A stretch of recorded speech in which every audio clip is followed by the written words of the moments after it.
buenas, bienvenidos al programa Análisis, donde hacemos el más grande esfuerzo por evaluar la realidad nacional e internacional de la manera más objetiva y científica posible. Hoy queremos abordar un tema que ha estado ahí deambulando por los medios esta última semana, el tema de los derechos humanos y la política. Y para eso hemos invitado al abogado Carlos Orbi Montoya, expresidente del Congreso Nacional en la década de los 80 durante el gobierno de José Ascona El Hoyo, para que opine sobre este punto de mucho debate en Honduras y de muchas ideas confrontadas. Así que le queremos dar la bienvenida, abogado. ¿Cómo está? Gracias, muy bien. Pues sí, este tema ha estado bastante en los titulares de prensa y ¿por qué cree que es el caso? Bueno, a raíz del golpe de Estado se incrementó la presencia de los organismos de derechos humanos, tanto regionales como mundiales, y tuvo mucho protagonismo en buscar el mayor escudo posible a la violación que se dieron en esos días. Se calcula que hay unos 100 muertos productos del golpe de Estado, otros dicen que solo son 30, que los otros eran la criminalidad común, y han venido muchos, la parte de la OEA, los dirigentes han abierto una oficina y se propusieron a documentar las violaciones, a tal grado que en el convenio de Cartagena, avalado por Chávez y Santos, que hizo Mel con el presidente Lobo, una de las exigencias es una oficina permanente para vigilar la defensa y protección a los hondureños por los derechos humanos. Y hoy en día se ha agravado más porque se ha procesado al ministro de la Presidencia de Zelaya, y en el convenio que firmaron en Cartagena se había manifestado que no se iba a perseguir judicialmente a los colaboradores del régimen de Zelaya, sino que se iba a discutir en libertad toda la problemática que se presentara a nivel judicial. Entonces le pusieron una sentencia que tiene que pagar un montón de millones en 30 días si no va a la cárcel. Entonces están violando la Carta Constitutiva, el convenio constitutivo de Cartagena, donde se garantizaba el retorno de Mel Zelaya y sus ministros, y que se iba a ventilar cualquier querella judicial en libertad para estas personas. Y entonces, a raíz de todo eso, hay una presencia. Y usted sabe, Carlos, que la vinculación de las organizaciones de derechos humanos con los centros financieros es muy efectiva. Cuando está descalificada una nación, pues se obtienen menos préstamos, menos cooperación, menos ayuda. El caso mismo de China, en algunos organismos se ha denunciado que mientras en China no se respeten los derechos humanos, de nada sirve ese crecimiento económico tan brutal que hay, por cuanto es un país que no estaba respetando esos derechos humanos. Sí, pero bueno, China Cuba, hoy día... Y Cuba es otro caso. Cuba, pero China, como ha tenido rápido crecimiento económico, entonces le sale sobrando. Porque ahora más bien es el que le está prestando a los países desarrollados. Le presta a los Estados Unidos. De acuerdo, pero... Y está rescatando también a varios países, España, Grecia, de Europa, que están en la quiebra. No deja de haber presión política y comercial. Tenemos el caso de Cuba también, que siempre es condenado en la reunión de la Comisión de Derechos Humanos de Ginebra. Y tenemos algunos otros países como estas dictaduras árabes, que son muy ricas y que han estado en crisis y van cayendo poco a poco. Es decir, la vigencia de los derechos humanos... Con ellos, con Qatar, con los Emiratos, con Bahrein, con Kuwait, no pueden presionarlo porque ellos están nadando en dinero porque han tenido rápido crecimiento económico. Pero es correcto, pero los dictadores de esas zonas, por su mismo crecimiento económico, son menos abusivos a los derechos humanos que las dictaduras de Libia, de Siria,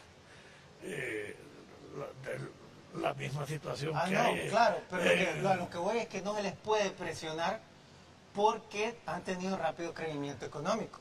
Sí, no, porque están nadando en dinero. Realmente las presiones son morales. Como se dio, las grandes presiones son económicas, pero un país como este. Esas morales repercuten en las democracias. Por ejemplo, si la Comisión de Cooperación Internacional de Alemania, donde tú has vivido y tú conoces, recibe quejas que en Honduras hay una violación constante de los derechos humanos a la vida, a la libertad, a los derechos esenciales, pues esa Comisión de Derechos Humanos de Cooperación Internacional no va a autorizar presupuestos de cooperación para este país o cualquier otro que esté en esa democracia, o por lo menos lo disminuyen al mínimo y lo hacen muy puntual, muchas veces por razones de cooperación humanitaria. Así que de eso se trata, que después de un golpe de Estado hay secuelas, de cualquier naturaleza que sea, de cualquier ideología que sea, y eso en lugar de mejorar el país, de buscar lo que tú siempre pregonas, el desarrollo económico sostenible, con un criterio de desarrollo serio. ¿Qué porcentaje del total del presupuesto nacional es producto de la ayuda extranjera? Es grande, es como bastante. 10%. Yo he oído que 10%. Yo creo que es más, porque hay Yo he oído varias más. fuentes. Mire, una fuente es la directa. Peor, eso solo solidifica más mi argumento La dependencia. de que a estos países los pueden presionar Así porque es. han tenido gobiernos inútiles que no pueden generar rápido crecimiento económico y viven a expensas de la limosna. La dependencia económica es total en Honduras, porque hay varias fuentes, la directa, las ONG, los préstamos y las cooperaciones de los organismos multinacionales. Y entonces el presupuesto de Honduras se gasta en gastos ordinarios. Entonces yo decía, en Honduras hemos llegado a un nivel, a este nivel, que este es el único programa crítico que hay en el país, crítico serio, pues sin sectarismo.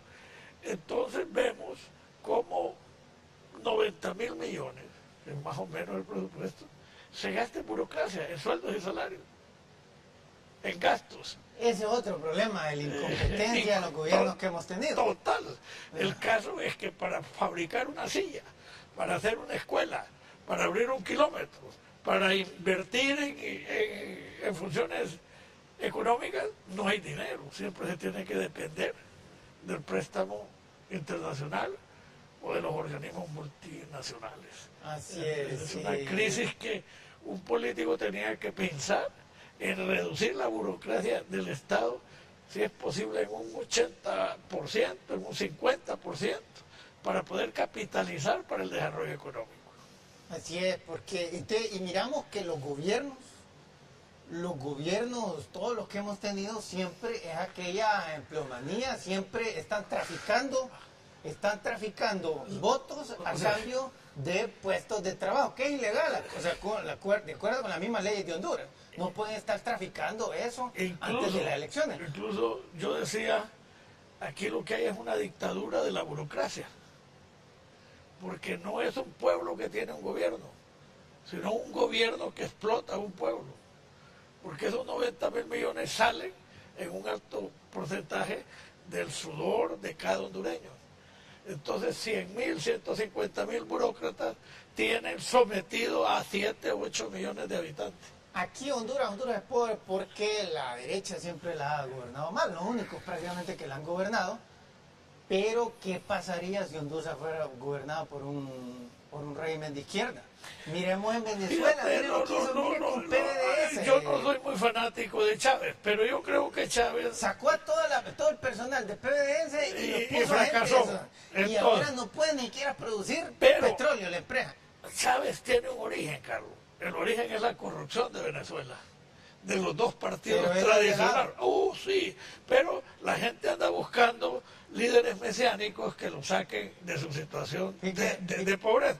Todavía era el COPEI y Acción Democrática, se disputaban el botín, un presupuesto multimillonario de un país rico, pero un pueblo con grandes necesidades. Entonces el caso de Chávez nos muestra que no se le puede creer a la izquierda por mucho que pregonen ideas diferentes a los partidos de derecha. Es más, la riqueza hay que crearla. Así es. Porque este no es un país que tenga riquezas naturales. La riqueza, como tú dices en tu libro, hay que crearla a través de inversiones que sirvan para la exportación, que sirvan para la competitividad, una manufactura creciente en el país, que es el renglón que más recursos deja transformar las materias primas en un producto de comercio internacional. Mire aquí Entonces, en Latinoamérica. ahí va el nuevo presidente de Perú, tenía un discurso de izquierda, iba a gobernar con un pragmatismo, él lo ha declarado. Ay, no se sabe. Pero él Ay, dijo, no se sabe. señores, yo voy a resolver los problemas desde el punto de vista de interés nacional. Aquí no es un problema ideológico, aquí es un problema de gobierno. Y me parece que estos Sí, pero países... la pregunta es cuál es la justificación de votar por una persona que fue un militar. De izquierda, han habido otros militares de derecha en Latinoamérica. Ellos no estudiaron para generar rápido crecimiento Yo económico, creo que estudiaron ahí para defender al país de le tenían agresiones más externas. miedo a Fujimori. Es como aquí le tienen más miedo a Zelaya que a un mal gobierno de la derecha. Estamos de acuerdo. Que el Entonces, a ella le problema tenían más resuelve miedo. quitando a ambos. Sí, estamos de acuerdo. Le tenían más miedo a la hija de Fujimori que a este. Tú tienes razón. No se preparó para gobernar. Él tiene que ser un hombre sobreinteligente para rodearse de los cuadros más capaces del país. Vamos a hacer una pausa comercial y cuando regresemos vamos a continuar con esta evaluación de los derechos humanos en Honduras, la política y la economía, porque están íntimamente vinculados. Así que por favor no se vayan, que ya regresamos.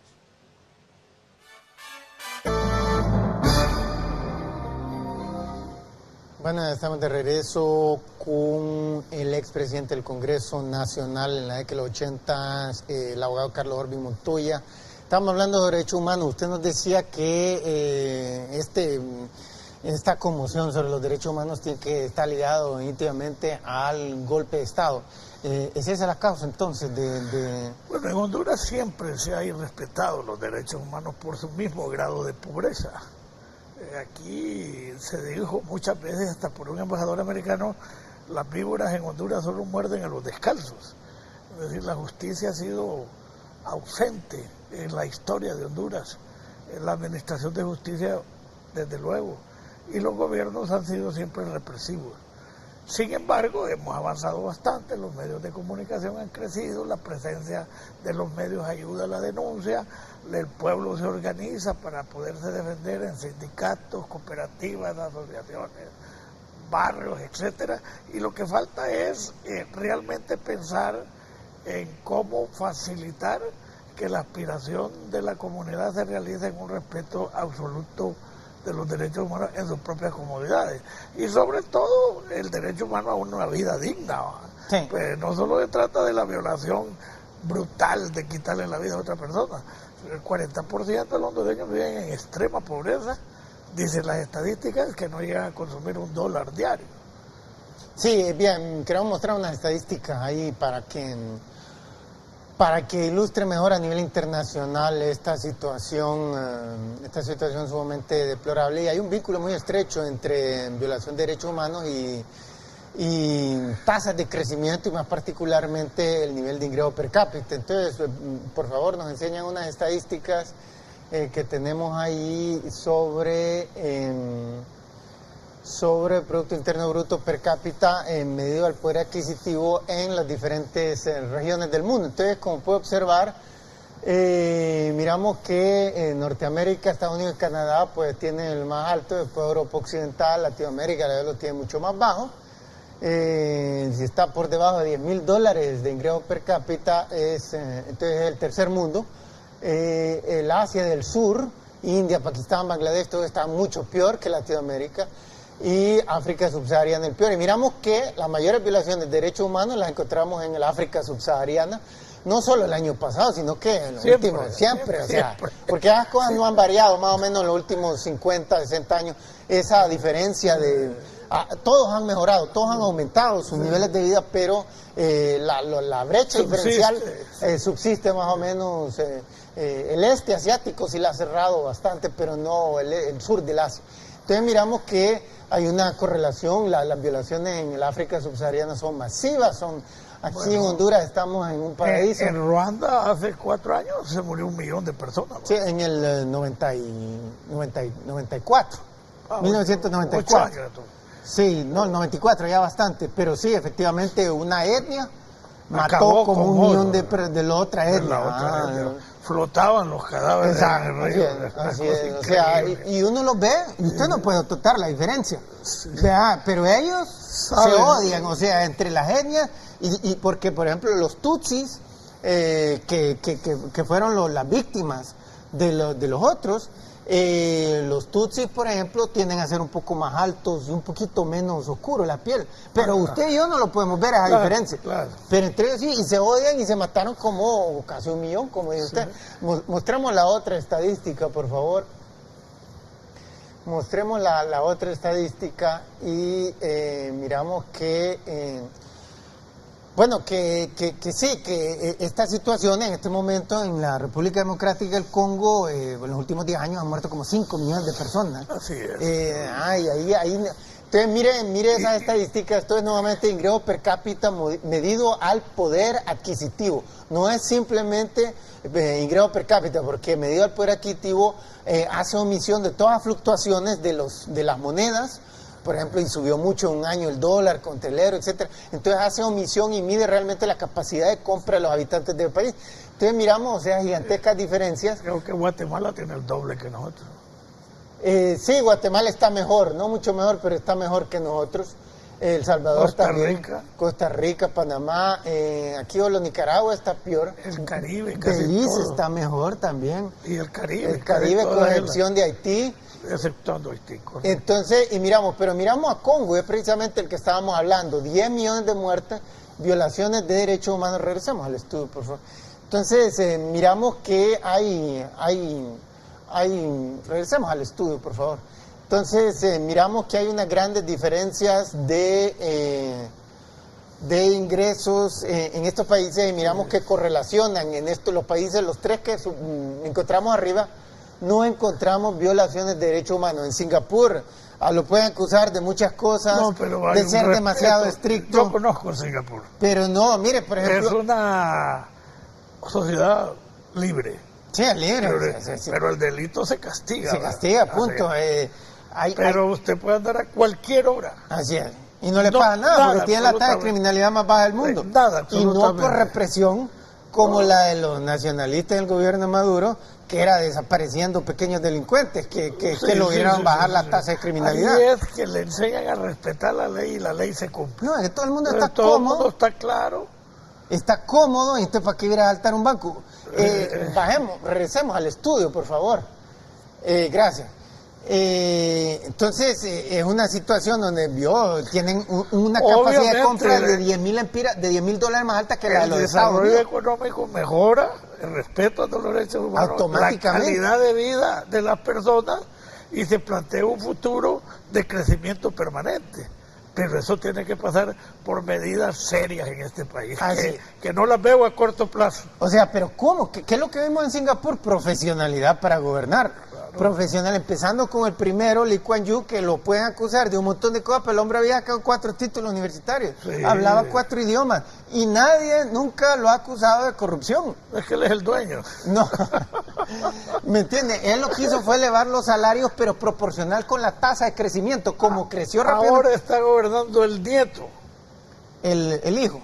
El hijo, y está ya el nieto en primera fila. Pero es una persona que estudió muchísimo. Lo mandaron a estudiar a Europa. Sí, estudió muchísimo. La punta de Malaca creo que es la sociedad más desarrollada económicamente del universo. Como hay país como Liechtenstein, que es más desarrollado que Singapur, pero ahí también fíjate, le quiero miramos contar. El nivel de profesionalidad. Liechtenstein son ¿qué? ¿Franceses? No, ahí hablan más o menos un dialecto alemán. Alemán, correcto. Ahí en Singapur hay 4 razas. Así es. Y a todas las han llevado al mismo nivel cultural. Todas también. Una base de nivel cultural altísima. Y son 4 religiones, que en otros países se están matando.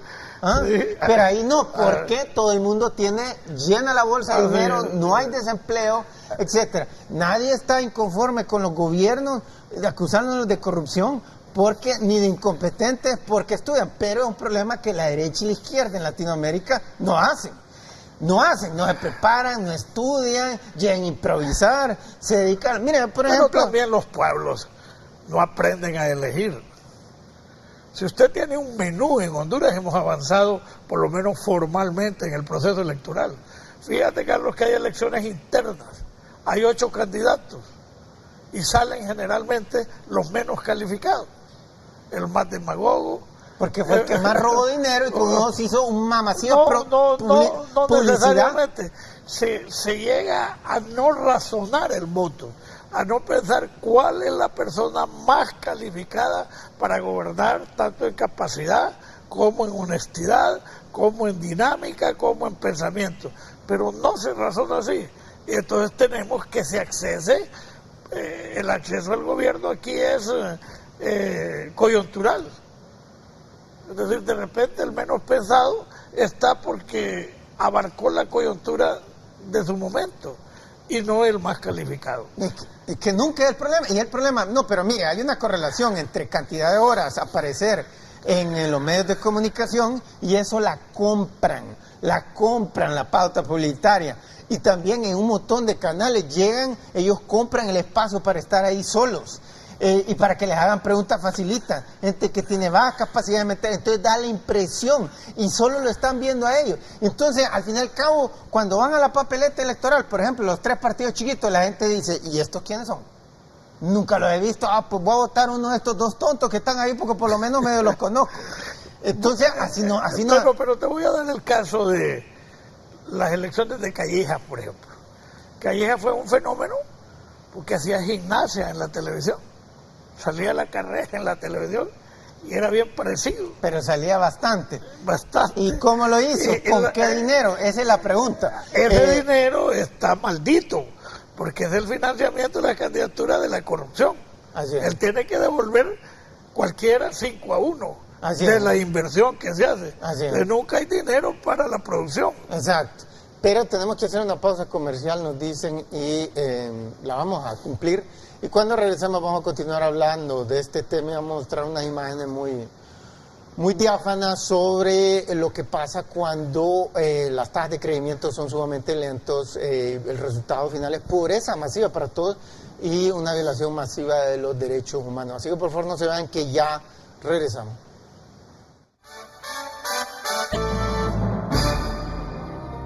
Bueno, estamos de regreso y estamos conversando sobre derechos humanos, sobre política, sobre economía, ese vínculo entre los tres, si hay alguno, y esa es la tesis que sostenemos, que hay un vínculo muy estrecho, que todo depende del desarrollo económico, y eso depende de la tasa de crecimiento, y eso depende de la competencia mental de los gobernantes que tiene un país. Entonces queremos mostrar unas fotos, unas imágenes sobre los países donde más se abusan los derechos humanos.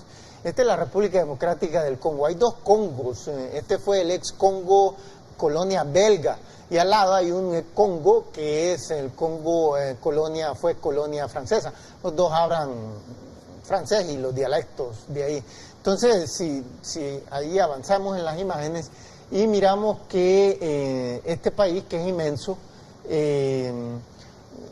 mostremos las imágenes que siguen, por favor. Hay un libro, El Celta. Sí, miramos, este país tiene... De la explotación del Congo por parte de Inglaterra. Este país obtuvo su independencia en 1960 y lo miramos, es inmenso, tiene una pequeñita salidita al mar. El sueño del Celta. Sí, pero está lleno de recursos naturales. Por ejemplo, tiene un recurso natural que lo utilizan mucho para los celulares y el precio de las toneladas ha aumentado enormemente. Minas de diamantes riquísimas. También. Pero las negocian con los europeos para la guerra. También, pero miramos que el país ha sido pésimamente gobernado. Totalmente. Primero por una derecha con Mobutu Sese Seko, que estaba aliado con los Estados Unidos y con Francia, que aunque no es el ex amo colonial, pero es más o menos la potencia con Inglaterra del África. Mostramos lo que sigue ahí, por favor. Y mostremos las fotos un tanto corrida. Entonces miramos esto, lo que usted está hablando, estas minas de diamantes, de otros metales, tienen una gigantesca cantidad de minerales, condiciones de vida deplorables. Cuando mostramos las estadísticas, mostramos que en este país el ingreso per cápita del año pasado es $300 y los de Honduras es de 4.200. O sea, ahí lo redondeamos Honduras a 4.000, pero miramos que Honduras es rica al lado de ellos. Y entonces miramos aquí las violaciones. Un país inmenso en recursos. Inmenso. Petróleo, diamantes, y bosque, más tierra, o menos, lago. Más o menos la caída de Mobutu Sese Seko, como en el 98, es dictador que estuvo como por 30 años en el poder. Desde entonces han habido como 5 millones de muertos. Kabila era el líder de la guerra. El líder, y ahora... Y lo mataron. Lo mató, un guardaespaldas, y ahora heredó el poder el hijo. El hijo. Que ninguno de los dos sabe nada. Sí, jefes tribales. Un desastre. Kabila fue comunista. Sí. Cuando ya llega al poder ya llegó como de centro izquierda, pero es tanta la corrupción que ahí ni siquiera se sabe qué políticas están aplicando. Así es. Entonces lo mataron, lo mató el guardaespaldas, se le acercó a susurrarle al oído, sacó la pistola rápidamente y lo mató. Y entonces pusieron al hijo y ha estado con fraude electoral, igual que los que criticaba antes de la derecha de Mobutu, que se le reelegía. Bueno, ese gobernó ¿cuánto? Como 30 y pico 36 años. Por ahí.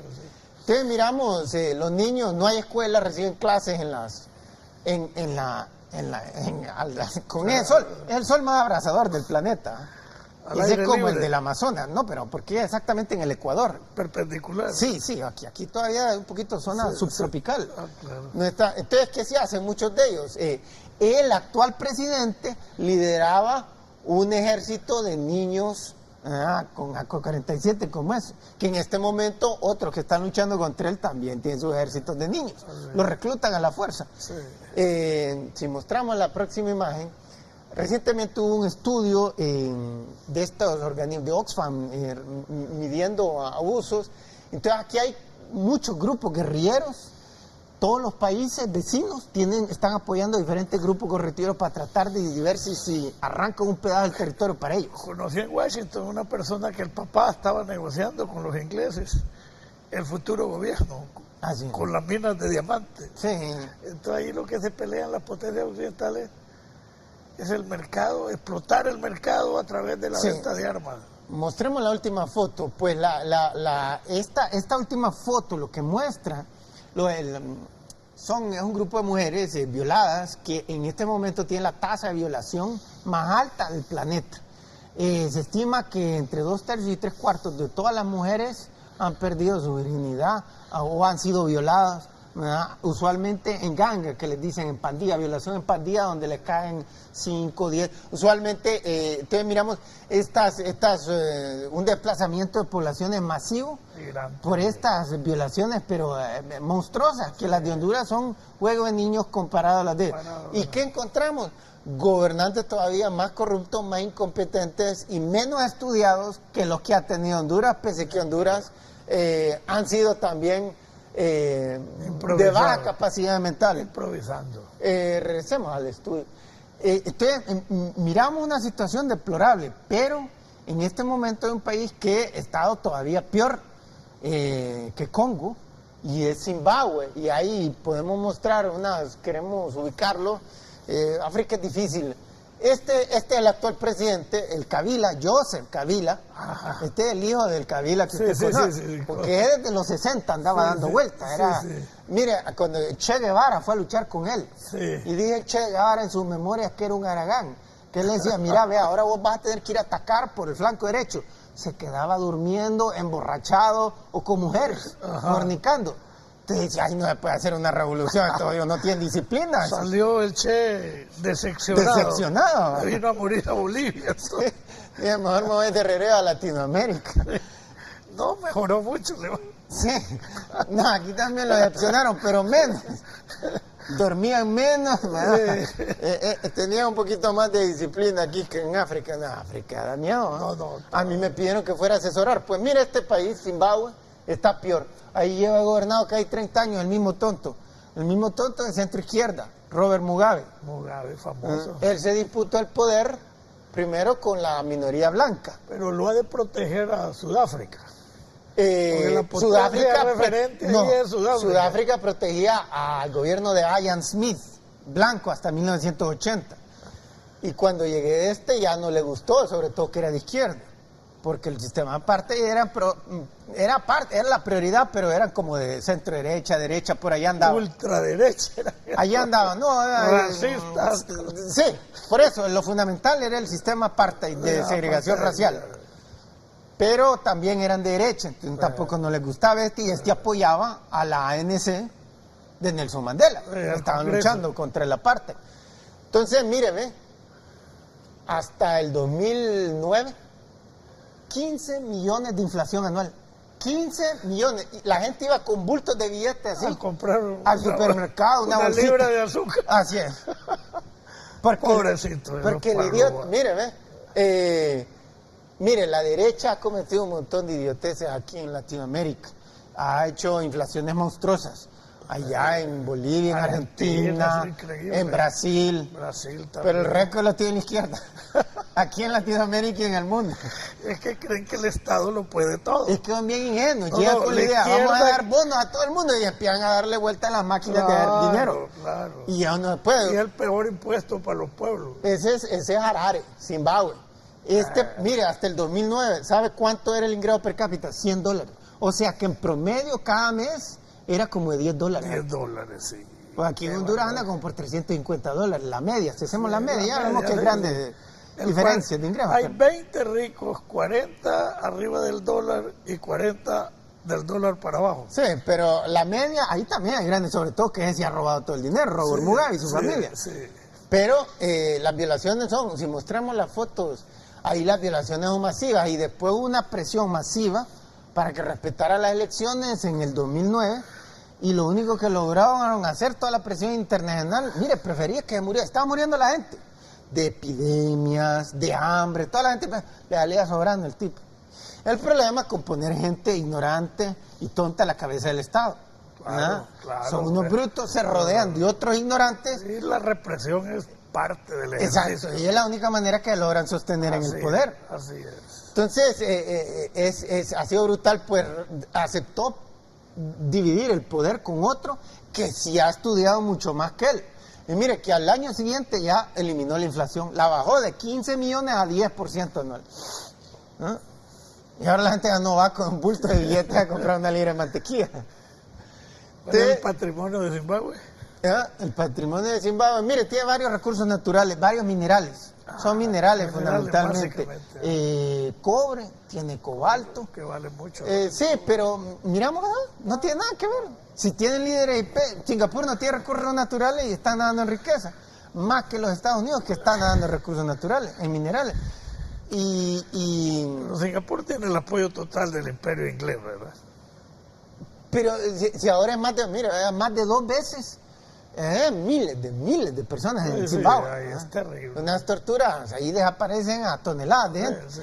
Entonces, mire, regresemos al estudio. Mire, este hombre llega, por ejemplo, en el año 2000, ya como cumpliendo 20 años de estar en el poder, ve que cada vez hay más presiones internacionales y todo, y se le ocurre que había sido de centro izquierda y decide que va a ser de extrema izquierda, para ver si jala más simpatías populares.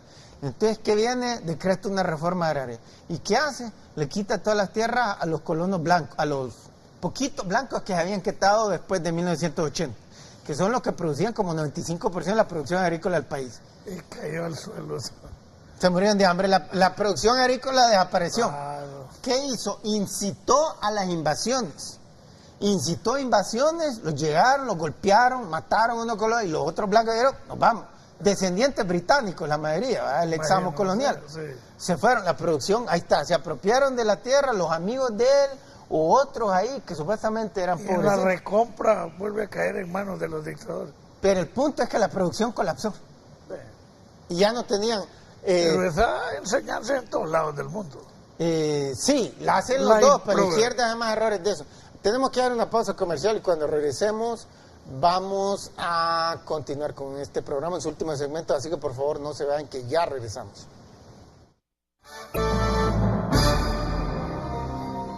Bueno, estamos de regreso y estamos hablando sobre derechos humanos, economía y política, ese vínculo que encontramos en los diferentes países del mundo. Encontramos que, por ejemplo, en los países más respetuosos de los derechos humanos hoy día como los países de Europa Occidental o incluso los escandinavos, Norteamérica, Australia, Nueva Zelanda, etcétera, miramos que cuando esos países eran pobres, cuando eran gobernados por gente con bajas capacidades mentales, como por ejemplo los reyes de antaño. Por ejemplo, usualmente mucha gente pone a los países escandinavos como el modelo en cuanto a respeto de derechos humanos, cosas así. A mucha gente, sobre todo a la izquierda, no le gusta poner a los Estados Unidos,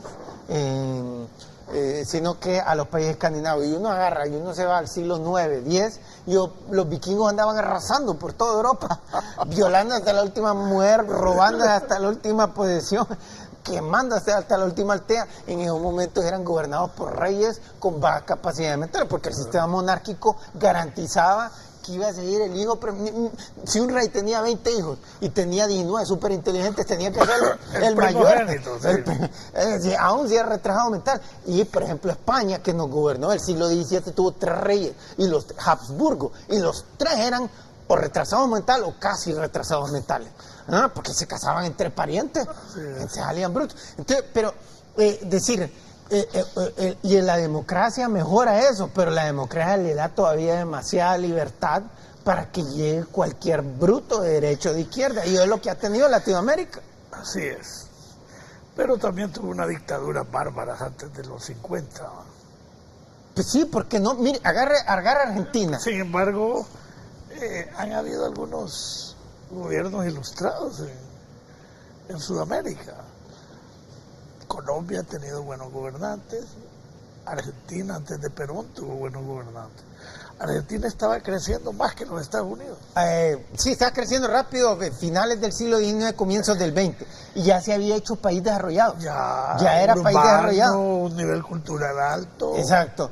Y entonces el problema, y comenzaron a tener elecciones regulares, cada 4 años, y la corrupción iba cayendo, el fraude electoral iba cayendo cada vez más y más y más. En eso llegaron los 30, ¡pum!, la economía se derrumbó y no la pudieron volver a recuperar nunca más. Vino la irrupción del militarismo. No, pero es que el militarismo entró después de que la economía colapsó. ¿Me entienden? Mire, colapsa la economía, entonces aumenta el desempleo, aumenta la pobreza, entonces la gente de izquierda de repente dice, hey, aquí el sistema, es el sistema el que... Entonces ellos empiezan a agitar. Y en los militares de derecha dijeron, esto hay que matarlos, hay que desaparecerlos, porque son comunistas. Pero si hubieran mantenido la tasa de crecimiento ¿Cómo se llamaba el último presidente civil antes de Perón? ¿Aramburu? No. ¿Cómo se llamaba el último presidente civil antes de Perón? No me acuerdo. Vamos a suponer, entra el militarismo pro-nazi del peronismo, con una gran carga populista, y se hace el mesiánico de la Argentina, hasta el grado que cuando cae Perón pasan creo que 30 años de anarquía en la Argentina, de anarquía política, de guerrilla, de los montoneros, de esto y del otro. Pero él tampoco, mire, cuando él vuelve Perón y tampoco hace nada, elige la mujer y tampoco hace nada. Exacto. Y son los últimos años desde que acaba de morir. En los 90 recuperó un poco, y después volvió a hundirse a comienzos del nuevo milenio. Las políticas equivocadas. Y después Alfonsín lo recuperó. Alfonsín, y sobre todo este que acaba de morir. El esposo, Kirchner. Sí, lo recuperó de comienzo de la década de los 2000, un hundimiento masivo. Es el hombre que más calificaciones ha tenido. Y ahí está, mire, cuando la izquierda... El Uruguay ha tenido buenos gobernantes. Sí, a finales del siglo XIX, comienzo del XX, los únicos dos de Latinoamérica que eran países desarrollados, los únicos dos que han logrado estatus en algún momento de su historia. Hoy día ya no, hoy día son países de ingresos medios.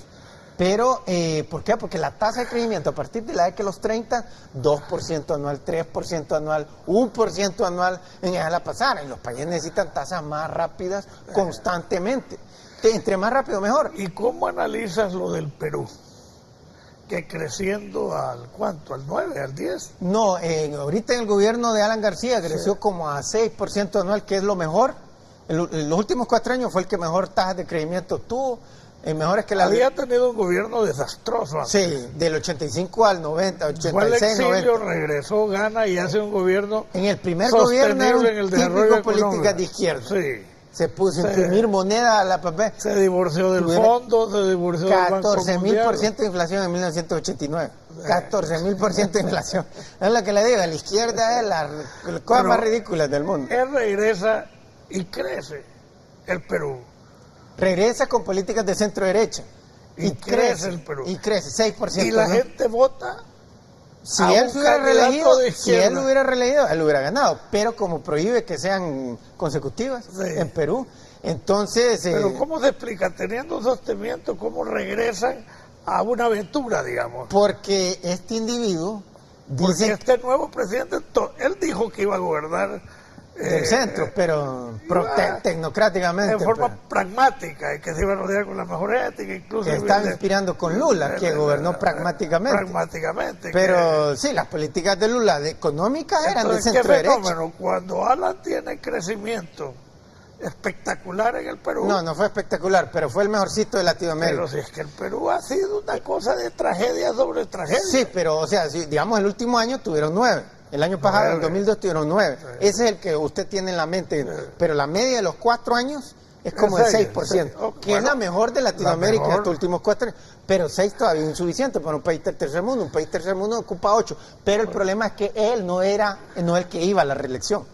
No se podía. Pero tampoco apoyó. Y él no quiso apoyar a ninguno. Se la pasó en eso de que él no se iba a meter. ¿Por qué? Dicen los expertos de Perú, porque este hombre lo que quería, no quería darle a un gobierno de derecha, de centro derecha, que con seguridad iba a seguir aplicando políticas como las de él, iba a continuar probablemente con una tasa buena. Porque lo que quería era que llegara para que haga un desastre y reelegirse. Y después el día rescátanos a la García. Es un oportunismo antipatriótico. Lo que yo leí de una revista que se llama The Economist, que tiene desde hace 150 años en Londres, y es considerada la mejor en economía del mundo semanalmente. El artículo decía que este es la quintesencia del político maniobrero. Qué barbaridad. Condenar un país al decrecimiento. Después de haber si se pone a hacer las cosas de Chávez, va a hacer eso. Seguro que va a hacer porque mire que Chávez, el 2009 tuvo cifras negativas. Casi toda Latinoamérica tuvo cifras negativas. Pero el 2010 todo el mundo tuvo cifras positivas y Venezuela fue el único país que tuvo cifras negativas. Negativo 2. Toda América Latina ha crecido en los últimos años. En el 2010, algunos como la compra de materia prima de los chinos y la India. Pero ellos están vendiendo bastante petróleo a China y aún así tuvieron negativo 2. ¿Por qué? Porque cada vez es más nepotismo. Todo su esfuerzo va encaminado a eternizarse en el poder. Yo lo que creo que el gobierno de Venezuela y él el que negoció, paga un alto costo por sostenerse con el ejército. Así está, lo está sobornando para que no le den golpe de Estado. Para que no le den golpe de Estado. Entonces, parte del ingreso bruto de la nación la comparte con la Fuerza Armada. Es lo mismo que hacía la derecha antes, a los quienes estaba criticando. Exacto, en vez de generar rápido crecimiento para que todo el mundo diga, este es el hombre que Venezuela ocupa. Así es. No, se pone a hacer las mismas sinvergüenzas que hacía la derecha, que él llegó a supuestamente rescatar el país de eso. Así es. Entonces, tiene la inflación más alta de todo el continente. Y en el 2010 fue el único que tuvo tasas negativas. Es increíble. Y este año siguen los apagones, siguen los desastres. Mire, vio Congo, que lo pusimos ahí. Congo aparece ya casi en la última posición. 164 en la lista de Transparencia Internacional. De 178 países, Singapur y Dinamarca aparecen en primera posición como los menos corruptos. Ese aparece en posición 164. Honduras está en posición 134, la peor de Centroamérica. ¿Dónde cree que está Venezuela en el 2010? No tengo idea. A la par con la República Democrática del Congo, 164 los dos. Increíble. ¿Entiende? Increíble. Por ejemplo, mire, Chávez lo han acusado ahí en artículos serios de revistas como The Economist, como Times, como Newsweek. Ahí salen artículos diciendo que él ha mandado a encarcelar, a golpear y a asesinar a gente de izquierda de su partido, que ha censurado la corrupción en la que cayó el papá y el hermano, el papá fue gobernador de un estado ahí, mandaron a estas tierras ahora, escrituras falsas, son mías. Entonces, ellos de izquierda pusieron a criticarlo, ¡pum! Cárcel, golpizas, a un diputado de izquierda le mataron a un hermano. Y el diputado dijo, este era un mensaje que me envió Chávez, de izquierda, solo que izquierda honesta, que no cree en la corrupción, que condena la corrupción de derecha, pero que es honesta para condenar la corrupción de izquierda también. Claro. Entonces, la izquierda y la derecha no son una solución para Latinoamérica. No, ya tiene que ser pragmática. Cuba ya puntual. 52 años fracasando. ¿Y qué está haciendo ahora Raúl Castro? Privatizando todo el país. Y lento, va muy lento. Lento porque hay un montón de otros que no quieren que todavía. no quiere, muy lento. Pero si fuera de parte Todavía el de... aparato represivo está reaccionario a los cambios. Así es. Y Porque entonces, tienen más de 1 millón de hombres en armas. así Que es. lo sostiene el país. Entonces eso hay que analizarlo. El gasto militar, la carga militar, para sacar esa plata e invertirla en el desarrollo. Así es. Entonces, el capitalismo es un fracaso, el socialismo es todavía más fracaso. O sea, lo que la historia muestra es que la gente de más alta inteligencia, de más altos estudios, tiende a ser la más honesta y también la que genera las tasas de crecimiento económico más rápido. No siempre. Usted va a encontrar uno que otro caso ahí de alguien que no estudió mucho y que generó mejores tasas que alguien que estudió mucho más. Pero el capitalismo moderno, Carlos, ha cambiado sustancialmente en este mundo global. Por ejemplo, un capitalismo moderno que te maneja la tecnología de punta. Entonces tienes un Bill Gates, tipo Bill Gates, por ejemplo, que te maneja un imperio de tecnología de punta. Entonces ese capitalista está creando condiciones aceleradas para el desarrollo. No se le puede condenar al colonialismo, que era la expresión brutal del imperialismo. Pero ya mucho tiempo, ya mucho tiempo. Nos dicen, don Carlos, que tenemos que terminar el programa, nos acabó el tiempo. Afortunadamente solo tenemos 1 hora. Pero le queremos agradecer haber estado con nosotros, haber inaugurado el nuevo set en HD y todo remodelado y bonito aquí en el canal 11 de TV y el resto de los canales de esta compañía. Y los queremos también incitarlos a adquirir el libro Riqueza para Todos, que se encuentra en librería Guaymuras de Tegucigalpa y que es, sin lugar a duda, el mejor libro de economía, sociología, historia y filosofía de Honduras.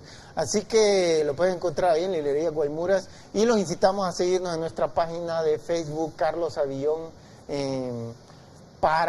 donde pueden encontrar videos y otra información valiosa. Así que esperamos contar con ustedes en la próxima edición de Análisis la próxima semana y nos despedimos muy cordialmente.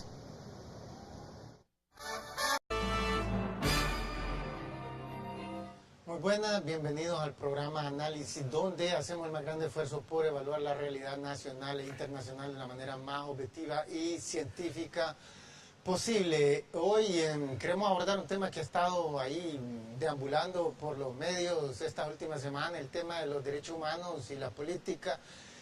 Y para eso hemos invitado al abogado Carlos Orbi Montoya, expresidente del Congreso Nacional en la década de los 80 durante el gobierno de José Ascón Hoyo, para que opine sobre este punto de mucho debate en Honduras y de muchas ideas confrontadas. Así que le queremos dar la bienvenida, abogado. ¿Cómo está? Gracias, muy bien. Pues sí, este tema ha estado bastante en los titulares de prensa y ¿por qué cree que es el caso? Bueno, a raíz del golpe de Estado se incrementó la presencia de los organismos de derechos humanos, tanto regionales como mundiales, y tuvo mucho protagonismo en buscar el mayor escudo posible a la violación que se dieron en esos días.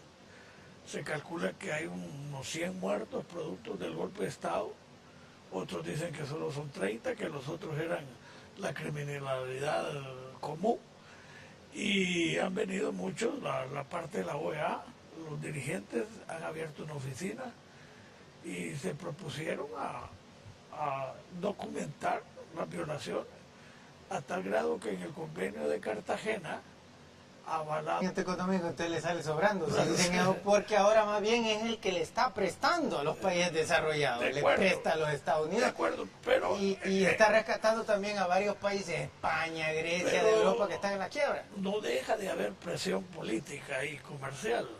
Tenemos el caso de Cuba también, que siempre es condenado en la reunión de la Convención de Derechos Humanos de Ginebra. Y tenemos algunos otros países como estas dictaduras árabes que son muy ricas y que han estado en crisis y van cayendo poco a poco. Es decir, la vigencia de los derechos Tampoco humanos. con ellos, con Qatar, con los Emiratos, con Bahrein, con Kuwait, no pueden presionarlo porque ellos están nadando en dinero porque han tenido rápido crecimiento Pero económico. es correcto, pero los dictadores de esas zonas, por su mismo crecimiento económico, son menos abusivos a los derechos humanos que las dictaduras de Libia, de Siria,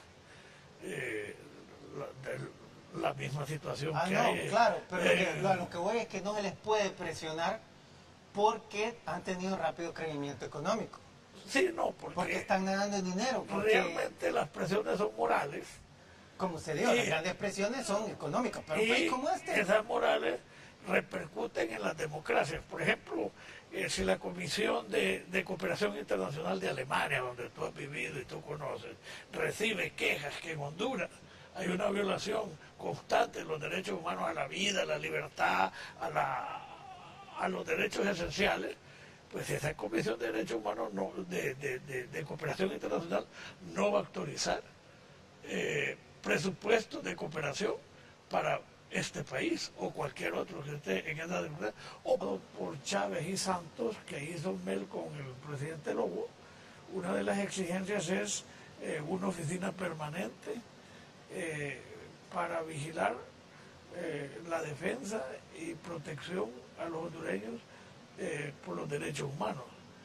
Y hoy en día se ha agravado más porque se ha procesado al ministro de la Presidencia de Zelaya, y en el convenio que firmaron en Cartagena se había manifestado que no se iba a perseguir judicialmente a los colaboradores del régimen de Zelaya, sino que se iba a discutir en libertad toda la problemática que se presentara a nivel judicial. Entonces le pusieron una sentencia que tiene que pagar un montón de millones en 30 días si no va a la cárcel.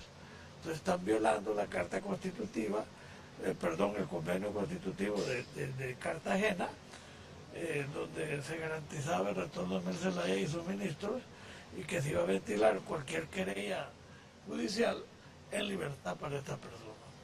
Y entonces, a raíz de todo eso, hay una presencia. Y usted sabe, Carlos, que la vinculación de las organizaciones de derechos humanos con los centros financieros es muy efectiva. Cuando está descalificada una nación, pues se obtienen menos préstamos, menos cooperación, menos ayuda. El caso mismo de China, en algunos organismos se ha denunciado que mientras en China no se respeten los derechos humanos, de nada sirve ese crecimiento económico tan brutal que hay, por cuanto es un país que no estaba respetando esos derechos humanos. Sí, pero bueno, China Cuba, hoy día... Y Cuba es otro caso. Cuba, pero China, como ha tenido rápido crecimiento... siempre se tiene que depender del préstamo internacional o de los organismos multinacionales. Así es. Es una crisis que un político tenía que pensar en reducir la burocracia del Estado, si es posible en un 80%, en un 50%, para poder capitalizar para el desarrollo económico. Así es, porque y miramos que los gobiernos,